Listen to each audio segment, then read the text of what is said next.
안녕하십니까. 세상을 바꾸는 자서전 쓰기 과정을 진행하게 될 자서전 쓰기 전문 강사 민경호입니다.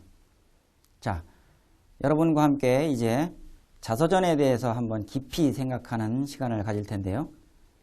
자, 여러분들 어떻게 생각하실지 모르겠는데 자서전은 보통 유명인들이나 쓰는 것이라고 생각들을 많이 하죠. 그러나 제 생각은 좀 다릅니다. 보통 사람들, 일반인들이 써야 하는 것이 바로 자서전이다. 그것이 가장 의미 있는 것이다 라고 생각하고요. 또 자서전 쓰기로 과연 세상을 바꿀 수 있느냐? 지금 모르시겠지만 이 동영상을 다 들으시면 아마 공감하실 겁니다. 또 나에 대한 글쓰기라고 보시면 됩니다. 나.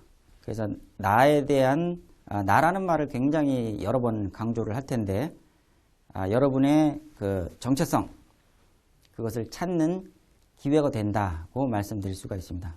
또 뭐 왜 써야 하는지 어떤 도움이 되는지 이런 것까지 한번 살펴보는 시간을 갖겠습니다. 자, 이번 시간 목차를 보시면 자 이렇게 쭉 나와 있죠. 자, 자세한 내용을 한번 찾아보겠습니다. 자, 소크라테스가 이런 말을 했죠. 검토되지 않는 인생은 살 가치가 없다. 그런데 여러분 보통 뭐 너 자신을 알라 이런 말을 많이 알고 있지 않습니까? 그런데 여기서 지금 검토하고 인생 이렇게 말이 나왔는데 검토되지 않는 인생이 있다면 검토되는 인생도 있겠죠. 그렇다면 무엇을 검토할 것이냐까지도 생각을 해야 됩니다. 그래서 자, 소크라테스가 말하는 검토라는 것이 과연 무엇이냐, 뭘 검토하겠다는 거냐, 그것을 깊이 생각해 보는 시간을 갖겠습니다. 자, 버나드 쇼는 자기의 그 묘비, 죽고 난 다음에 묘지 앞에 세운 이 묘비에다 이런 말을 쓰라고 얘기했습니다. 해석을 해보니까 이런 말이죠. 우물쭈물하다가 내 이럴 줄 알았지.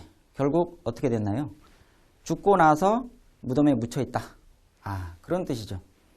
이 사람도 굉장히 열심히 산 사람입니다. 잉글랜드의 극작가이고 노벨상을 받은 사람인데 어떻게 죽었을 때 저런 말을 남길 수가 있겠느냐. 참 허무한 인생이다 하는 것을 말해주는 표현이라고 볼 수 있죠.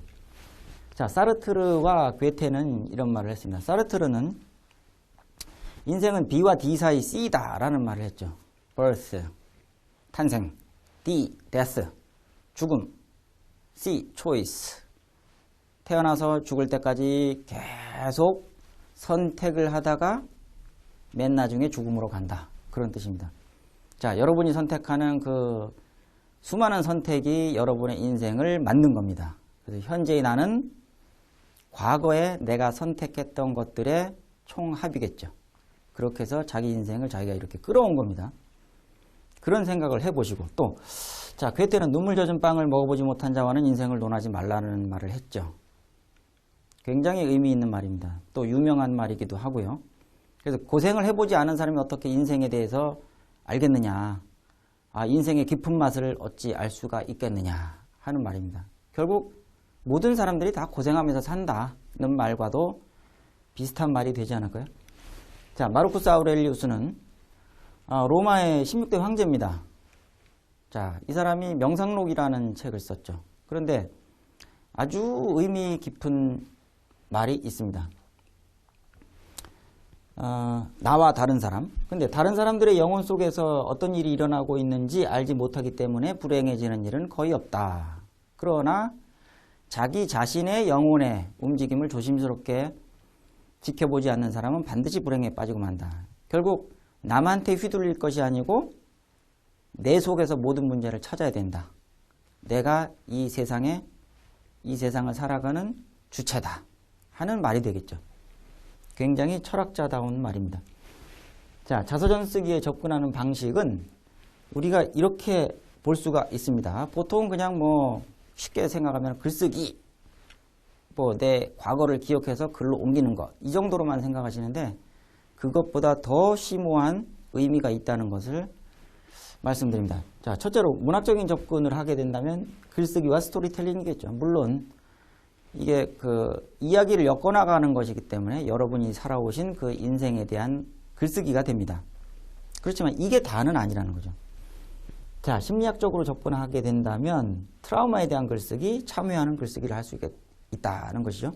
그래서 글쓰기를 통해서 자기 심리를 치유할 수가 있는데, 그렇다면 이것이 결국은 마음을 다스리는 수단이 되지 않겠느냐, 자서전 쓰기가. 그런 뜻입니다. 또 철학적으로도 접근할 수가 있겠죠.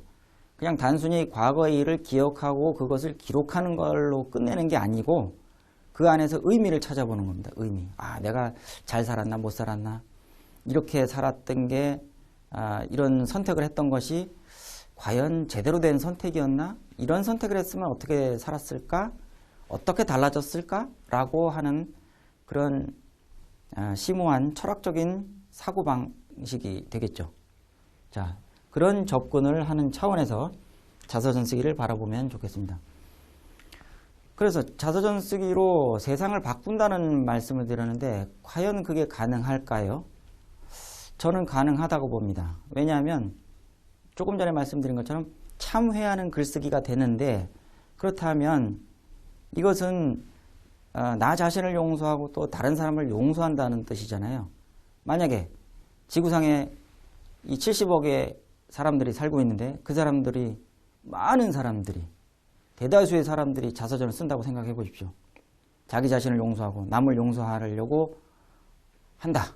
그랬을 때 세상이 어떻게 될까요? 아름다운 세상으로 바뀌지 않겠습니까? 그래서 뭐 한두 사람이 쓴다고 해서 세상이 바뀌진 않겠지만, 여러분이 자서전 쓰기를 적극적으로 하고 또 다른 사람들도 많이 할 때 이 세상은 조금 더 아주 살기 좋은 세상으로 바뀔 수 있다고 생각을 합니다. 자, 칸트는 한목적성을 이야기했습니다. 이 말 자체는 굉장히 어려운데요. 그렇지만 한마디로 정의해 볼 것 같으면 이런 거죠. 모든 사물에는 목적이 있다.